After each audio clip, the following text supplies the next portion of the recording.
Hi, welcome to Watcher DM. I'm Gabriel.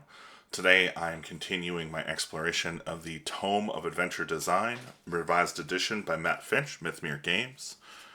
Before we dive in, I want to let you know that we have a Kickstarter coming up in July, end of July, for an adventure called A Privatized Little Hell. It is a high-level 5e dark comedy heist into a corporate greed hell.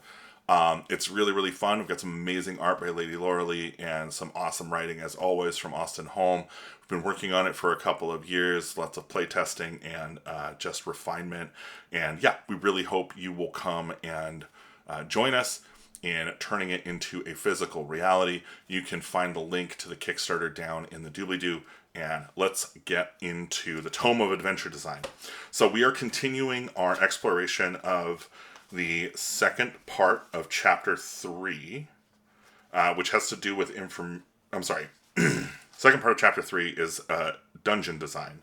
Now we are kind of halfway through the first section, which seems to be about information largely. And so we kind of did the backstory. Now we're going to get into types of clues. So there's clues, rumors, and then written information. So we're just going to try out these clues tables and see what we get. So let's start with clues. Okay. So we got a 2, which is a coded message.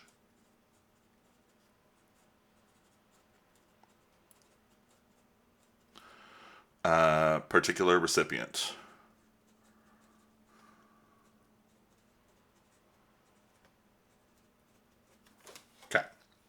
And so I think for that, we'll just roll on this coded and deliberate messages. So from whom? Also a 7 here. So that gives us a captive. Ooh, interesting. To whom? 21. Excellent. Potential rescuer. Content of interest to adventurers, 16.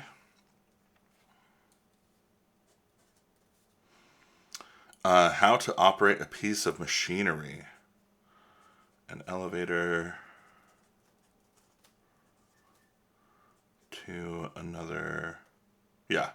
Sorry, what am I doing here? Piece of machinery. Operate machinery. Interesting. So this captive has left some message for a potential rescuer on how to operate a piece of machinery. Maybe it's the secret entrance to the captive's location, or some important trap or something. Which is super interesting. This is the deliberate misdirections table. Let's see, nature and information content of direct visions and memories. Okay, so it looks like there is a bunch of different, this little types thing here gets into these other subtables. So maybe we'll come back and explore some of these. Remnants of an event, part of decorations, written information. You know, I really want to do rumors. I want to do a rumor. Rumors. Let's try relation of source to rumors. 10. Let's go rumors. 10. An ancient riddle. Can't go wrong with an ancient riddle. Actually, that's funny. I think most people dislike riddles. Although I am kind of a fan. I like a good little brain teaser. I tend to be pretty good at solving them though, so I feel like that's maybe my bias. And then information contents of rumors. So we got an 83. 83. Location of a trap. That's cool. Yeah. See, a rumor that like a riddle that tells you the location of a trap. That's awesome. You can still, you can find the trap other ways. Like, it's not blocking you from moving on if you don't want to engage with it. All right, then we'll do written information. So we'll just and written info. And we'll roll for the nature of the writing. Man, I'm rolling a lot of 7s today. So it's a book. Reference. Letter contents. So I'm looking for, I think,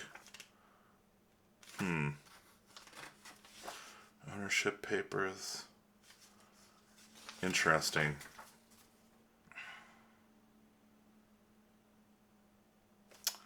Nature of Written Clue is a book. But then it goes into letters. So I wonder, yeah. I wonder if there is a section later on here that does books. Oh, they got a riddle generator? All right, we're trying it. Oh, it doesn't. Okay, hold on.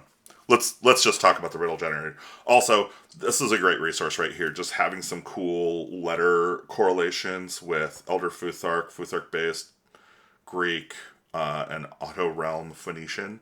Although most of these are pretty similar. Like, you're going to notice a lot of these runes look very similar.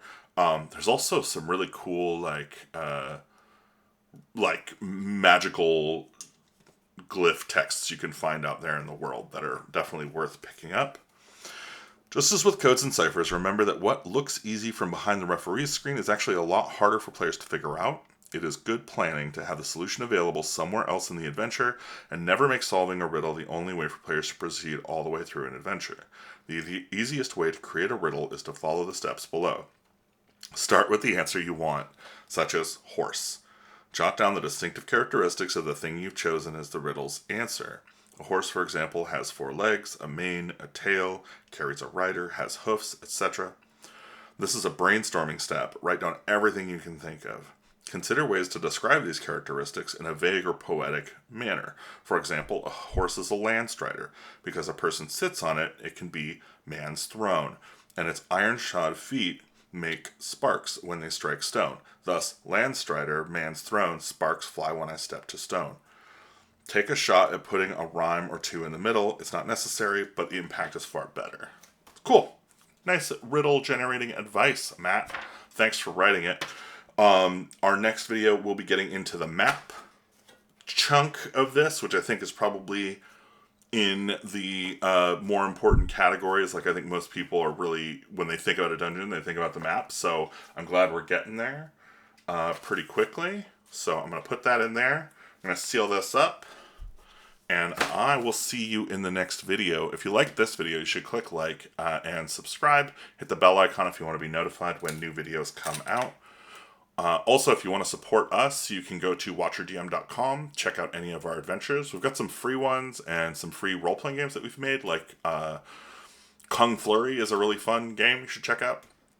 And otherwise, you can go to our Patreon if you want to just support us in general and help us make content like this.